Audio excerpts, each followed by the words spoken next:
মাত্র ৯৫ দিনের কঠিন পরিশ্রমে একজন মানুষ মাটির নিচে বাড়ি বানিয়ে ফেলেছেন, আর এর সাথেই আছে বিশাল এক সুইমিং পুল আর তাতে নামার জন্য দারুণ একটা ওয়াটার স্লাইড। মিস্টার হেং আপডেট নামের ইউটিউব চ্যানেলে এই পুরো ঘটনাটা দেখানো হয়েছে। অবাক করা বিষয় হলো, কোনো আধুনিক মেশিন বা একগাদা লোক ছাড়াই শুধু নিজের হাত আর প্রকৃতির জিনিসপত্র ব্যবহার করে তিনি এই বিশাল কাজটি করেছেন। কাজের শুরুতে তিনি প্রথমে একটি ভালো জায়গা বেছে নিলেন যেখানে তার এই মাটির নিচের বাড়িটি তৈরি হবে। তারপর শুরু হলো আসল খাটনি, মাটি খোঁড়া। সাধারণ কোদাল বা শাবল দিয়ে ঘন্টার পর ঘন্টা দিনের পর দিন মাটি কেটে চললেন। ঘামে ভিজে শরীর, কিন্তু মনে অদম্য জেদ। ধীরে ধীরে গর্ত গভীর হতে থাকলো। এটা শুধু গর্ত খোঁড়া ছিল না, ছিল নিজের স্বপ্নের ভিত গড়া। কয়েকদিনের পর সেই গর্তের মধ্যেই যত্ন করে পাথরের সিঁড়ি বানালেন নিচে নামার জন্য, আর উপরে ওঠার জন্য রাখলেন একটি সাধারণ কাঠের মই। গর্তটা যখন বেশ বড়সড় হলো, তখন ভেতরের দেয়ালগুলো সুন্দর করে কেটে পিলার বা থাম বানিয়ে একটা ঘরের চেহারা দিলেন। এরপর বানালেন ঢোকার রাস্তা বা দরজা, যেন কোনো গুপ্তপুরীর প্রবেশ পথ। শুধু তাই না, ঘরটাকে সবুজ ছোঁয়া দিতে আশপাশ থেকে তাজা ঘাস এনে সিঁড়িতে বিছিয়ে দিলেন, যা দেখতে দারুণ লাগছিল।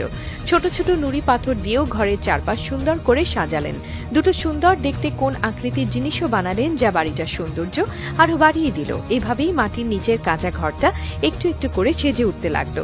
ঘরের কাজ অনেকটা এগিয়ে যাওয়ার পর তিনি হাত দিলেন সবচেয়ে আকর্ষণীয় অংশে, ওয়াটার স্লাইড আর সুইমিং পুল বানানোই। এর জন্য দরকার ছিল বড় আর শক্ত পাথরের। অনেক খুঁজে তিনি সেই পাথর জোগাড় করলেন। তারপর সেই পাথর সুন্দর করে একটার পর একটা বসিয়ে সিমেন্ট বা এই জাতীয় কিছু দিয়ে জুড়ে তৈরি করলেন লম্বা বাঁকানো স্লাইডটা, যেটা সোজা পুলের মধ্যে গিয়ে নেমেছে। এত কাজের মধ্যেও কিন্তু তিনি প্রকৃতির থেকে খাবার জোগাড় করতে ভোলেননি। খিদে পেলে আগুন জ্বেলেছেন, নিজের বানানো তীর ধনুক দিয়ে মাছ ধরেছেন, আবার সেই মাছ আগুনে পুড়িয়ে খেয়েছেন। এতে বোঝা যায় তিনি শুধু ঘর বানাতেই ওস্তাদ নন, প্রতিকূল পরিবেশে টিকে থাকতেও পারদর্শী। কাঠ দিয়ে চেয়ার টেবিল বানালেন যাতে ঘরটা আরো বাসযোগ্য মনে হয়। এরপর পুলের ভেতরের দিকে সবুজ রঙের আস্তর দিলেন, সম্ভবত পুলটাকে পানিরোধী করার জন্য আর দেখতে সুন্দর লাগার জন্য। অবশেষে এলো সেই সময়, পুলটা পানিতে ভরে ফেলার পালা। পরিষ্কার পানিতে পুলটা ভরে উঠতেই যেন পুরো জায়গাটা প্রাণ ফিরে পেল। দীর্ঘ ৯৫ দিনের একটানা পরিশ্রম, বুদ্ধি আর প্রকৃতির প্রতি ভালোবাসা দিয়ে গড়া স্বপ্নটা অবশেষে সত্যি হলো। কাজ শেষে সেই নির্মাতা আর তার সঙ্গী মিলে নিজেদের বানানো স্লাইডে চড়ে পানিতে লাফালাফি করছেন।